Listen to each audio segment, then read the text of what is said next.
Okay, thanks everyone. Good morning. First thing to say, I'm not an expert in AI. I'm looking at AI from the perspective of a shipping professional.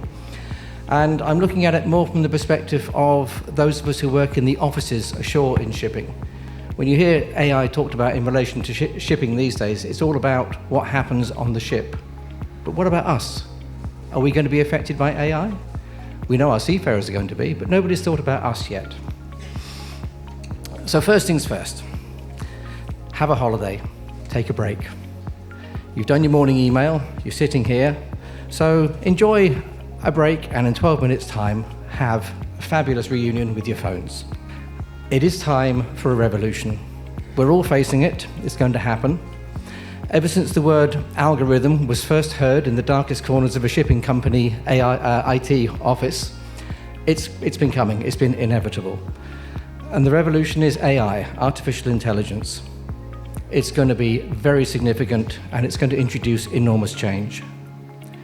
It's quite providential at the moment because world population is going to be decreasing soon. So maybe not in our generations, but generations that follow us, they will face a situation where there are more people relying on them to do the work, but there are fewer of them to provide the same amount of services. AI is going to have to be used to fill that gap. So will it replace human intelligence? Well, what is AI? A couple of definitions from different respectable, reputable online dictionaries. Intelligence of machines, the ability to do tasks normally requiring human intelligence. So will it replace human intelligence? Are we going to see job losses? I think the answer is yes. I think it's inevitable. How we manage this change is going to be how we dictate the number of job losses. So what's the difference between a human being and AI? Again, not a question that is often asked. But I think the difference is the fact that we're sentient and our computers are not. And sentience maybe is something that isn't talked about much in relation to AI, but perhaps should be. So again, a couple of definitions because I really like definitions. It helps me understand where I am. So it's the ability to experience or sense, the ability to experience feelings, to sense things. So okay, so that's fine. That's the difference. Do we expect that the sheer volume of data we give to our AI is actually going to create sentience? The answer to that one is we don't know. I have no doubt there are people around the world who are seeking to create a sentient AI, but there are risks imposed with that. I mean, think about it. When we're born, we have no knowledge, but we actually have sentience. We're looking at maybe trying to do it the other way around with computers, give them knowledge, and then create sentience out of that. How much knowledge? And what will a newly sentient AI be like? Would we be able to teach it how to interact with human beings? And if so, how do we teach it? Would you put a toddler in charge of a nuclear arsenal? Or a newborn to command a deep space probe? Sadly, my car talks to me, so maybe this one's not so far away already, but I rather hope that sentient AI will remain the subject of science fiction for the time being and not something that we have to deal with. But I mentioned AI learning. We have to teach AI to do things, otherwise it doesn't do anything. So it needs data. In fact, it doesn't need just lots of data, it needs big data.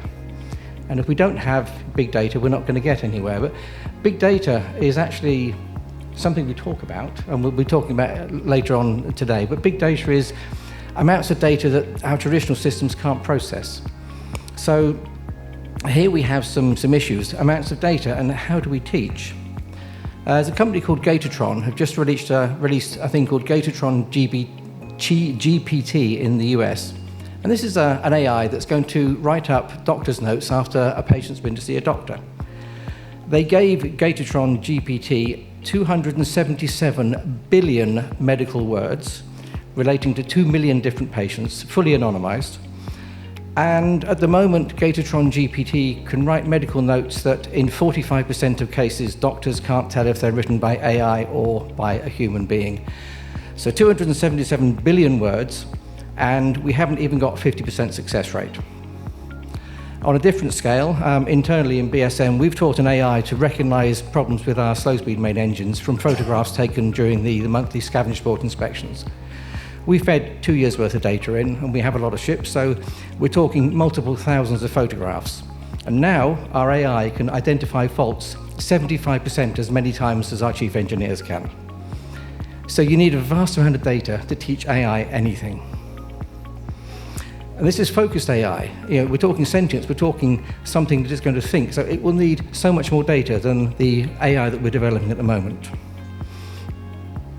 Data, of course, is going to cost a lot of money. There's going to be a preference for everyone to use their own data, because then you have the data you want, it's relevant to your operation, to your activity, to the ships you run. But that costs money. But if you haven't got that data, if you don't have the size, because you're a small company, you only have a few ships. We have 400 ships in BSM, so our scavenge port inspection program was viable. But if you have 5 ships or 10 ships, how do you manage? The risk is that the smaller companies are going to suffer in the AI revolution because they simply cannot get hold of the data, which leads to the free market economy, of course. There's going to be a black market for data. There's going to be a white market for data as well. Data will become a currency in shipping, in fact, in most industries, in the next few years. The risk, of course, black market data, are you actually getting what you think you're getting? And the peril for the small and medium-sized operators is if you buy something that isn't what you think it is, what happens? You're dealing with AI, it's a computer. So if you put garbage in, excuse me, you get garbage out. So if you're a chemical tanker operator and you buy ship performance data to feed your AI and you think it's for chemical tankers but you get from container ships, it's not going to work. The risks are just enormous. There is a people aspect.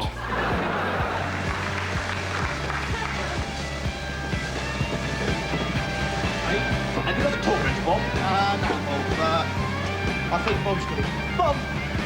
Yes, Bob? Have you got Bob's talk wrench? No, Bob, I haven't. Hasn't Bob got it? No, Bob, I haven't. Oh, hang on, no, Bob's got it. Bob! Yes, Bob? Oh, Bob says you got the talk wrench. No, Bob! Oh, sorry, Bob. Bob's got it. Bob! Yes, Bob! I think you get the idea. Okay, this was in relation to a revolution that happened in the car making industry, late 70s, early 80s. And that sketch aired on a BBC One in the UK, mainstream TV, to point out the fact that this revolution was happening. Some people perhaps have seen it before, others may not even be aware of the revolution. The change was from human production lines to robotic production lines, and there was a lot of controversy. It involved governments, the media was full of it. For us, with AI, there's going to be nothing. No one's going to be looking at what we do. Everyone else in the world is going through the same thing, but we're going to go through our revolution with AI on our own. As you can see, there's a but. There is always a but. And in this case, it's actually quite a big but, which makes it worth looking at. There are some parallels between the car industry and what we're going to be going through that are worth having a look at. Apo mentioned earlier, history can teach us. So let's have a look to see where history might take us in terms of this revolution. The auto industry, unskilled, semi-skilled workforce. This was a dominant feature because it's a human production line. You don't need much expertise or ability to put bolts together or assemble things. Generally low level of education because that's the kind of people that go into these jobs. It's just the way that society works. There were enormous job losses in every country that made cars, most of the Western world and in some of the what you might call second world countries.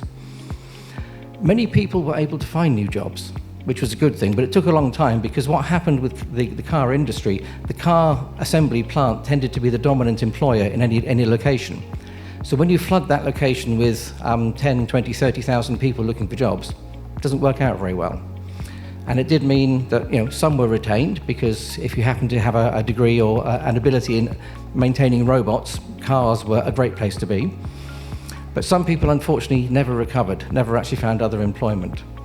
So that was, it was a very significant, it was a paradigm shift to refer to something Dr. Shipowners said in his opening address. For that industry, we have a paradigm shift coming up with artificial intelligence. It is going to be that big.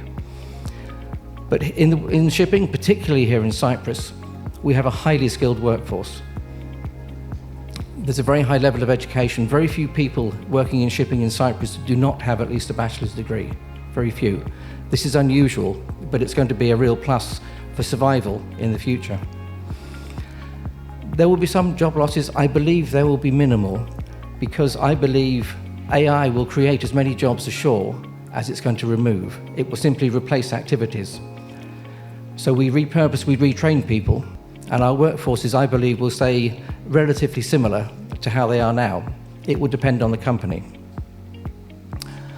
So how do we do this? How are we going to go about it? Okay, no one's actually come up with a concrete definition for how this should work or how we should do it. I believe use a single provider.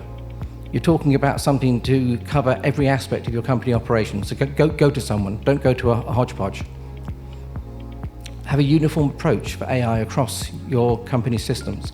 So don't do different things in different locations. Do the same thing, keep it uniform. Integrate it. Make sure AI talks to itself throughout all of your company systems. Many of us work with a hodgepodge of systems. Fortunately, I'm one of those that doesn't, but I understand a lot of people do. And getting those systems to talk to each other is a real problem. Use your own data, or if you have to use third party, make sure the source is reputable, because if you don't, you're going to have problems. And last but not least, I firmly believe we need to do this as fast as possible. The price for not going as fast as possible, I believe, is going to be companies going out of business. This is the significance that I see AI having.